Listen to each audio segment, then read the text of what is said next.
What's going on, y'all? It's your boy No Credit, and I'm back again with another one. I need you guys to do me a favor, hit that like button, hit that subscribe button, hit that notification icon for more videos like this. That being said, let's get into it. So Errol Spence Jr. admits that he had a rib injury going into the Terrence Crawford fight. How legitimate is this? Why is everybody using the same excuse, though? Think about it. Ryan Garcia said he had a rib injury. It's like they're toying with us. There's no way all three Derrick James fighters had a rib injury. Ryan had a rib injury. Well, he wasn't Derrick James' fighter when he fought Tank, but it's just really strange, don't you guys think? Ryan had a rib injury. I heard Jamel had a rib injury. And now Errol Spence is saying he had a rib injury. I hope these guys are playing a joke on us, because this is really strange and it's weird for the sport of boxing. How these three stablemates, all three of them, had rib injuries. Who's punching these guys in their rib? Who are these guys' sparring partners? Who is the sparring partner that's breaking these dudes' ribs and sparring? What is Derrick James doing over there? Well, we'll take Ryan Garcia out because Ryan Garcia wasn't in Derrick James' camp for the rib injury. But isn't Earl a body snatcher? How is he getting his body snatched? I'm really confused. And the crazy thing about that, Earl offered $100,000 to anybody that can prove that he was sparring. So we thought he didn't spar because he said it yesterday. We thought he didn't spar because of the eye. But now he's saying he didn't spar because of the ribs. He had rib injury. That's why he didn't spar. This is unbelievable stuff from Errol Spence Jr. I didn't expect Earl to say something like that. I didn't expect Earl to stoop that low. I thought Earl was a consummate professional. I never knew Earl to be a type to give us excuses. So this is alarming, bro. I don't know if this is his way of promoting the rematch. Do y'all really think this is true? Do y'all think this is legitimate? Because how does Errol Spence have a rib injury? Ryan Garcia has a rib injury. Is this the common excuse for boxers now? They just say, oh, I had a rib injury, and they want everybody to believe it. Is this what's going on? Somebody let me know if this is what's going on, because I'm so confused.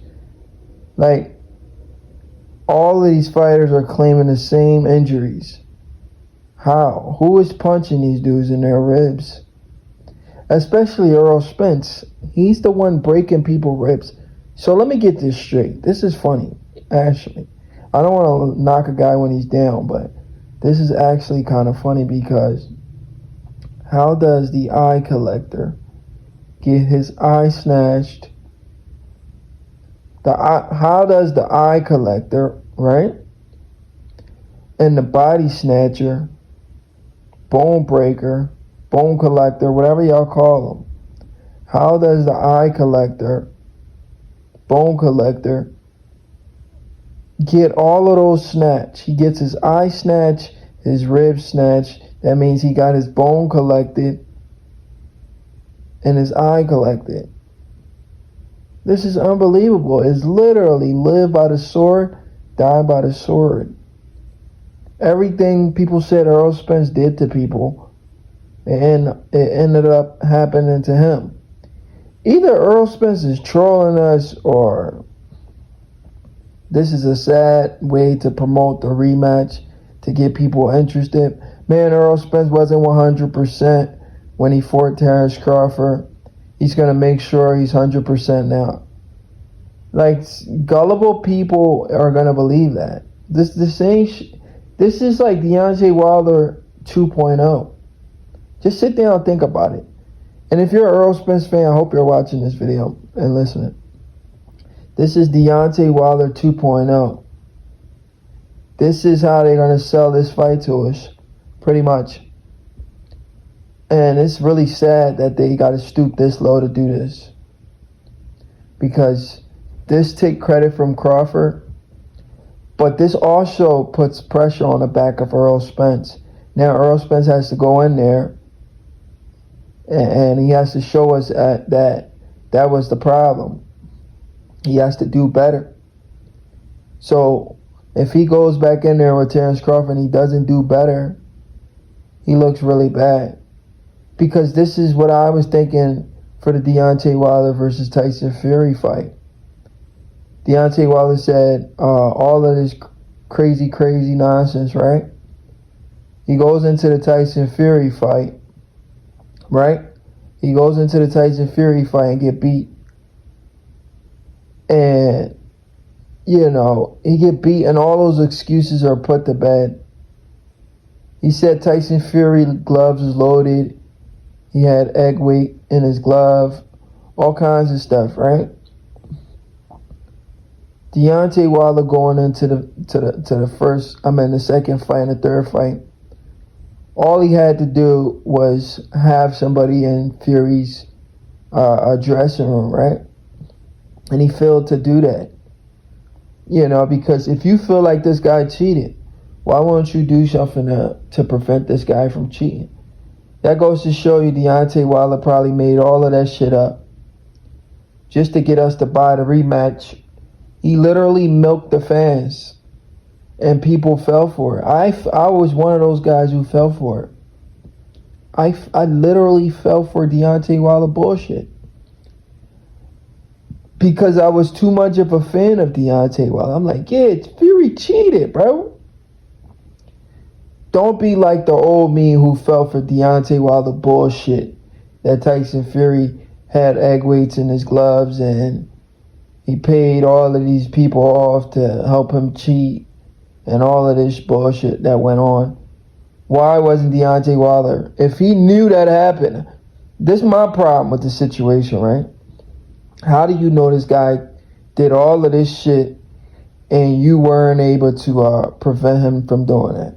That's my problem with the situation. I'm not going to know somebody's going to do all of this crap and I can't prevent that guy from doing that. You guys understand what I'm saying? It just doesn't make any sense to me. You knew this guy did all of this shit, and you have 2 more fights with this guy and you couldn't prevent him from doing that? It's just not adding up, guys. It's just not adding up. Think about it. There's no way you know your opponent is doing all of this nonsense and you can't stop them. You can't stop them from doing it. It just doesn't make sense. Think about it, guys. Think about it. It just doesn't make sense. How do you know your opponent is doing all of this nonsense? If you know somebody's doing something, you should be able to stop them from doing it. Because you know they're doing it. Either you were lying about them doing it, or, yeah, either they wasn't doing it or you're lying about them doing it. You know, because there's no way I'm going to know this guy cheated me in the first fight and then I can't do nothing about it in the second fight. Or he cheated me in the second fight and I can't do nothing about it in the third fight. That's just a way to sell a fight. That's literally what Errol Spence is doing. He's not saying Crawford cheated. He's just giving excuses why he lost.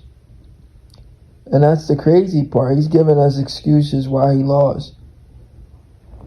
You know, his fans said Crawford cheated. His fans said Crawford was on snack. So it goes to show you that these fans were lying about. These fans are ridiculous. They accused Crawford of being on snack and all these drugs just for Errol Spence to come out and make all of these excuses about his rib injury. This is disgusting for the sport of boxing. You fans continue to jump to conclusion every time your guy get beat. It's not cool. It's not thorough. Where I'm from in Philly, we say thorough. That's not thorough, bruh. Seriously. This is a sad way for Errol Spence Jr. to sell the rematch.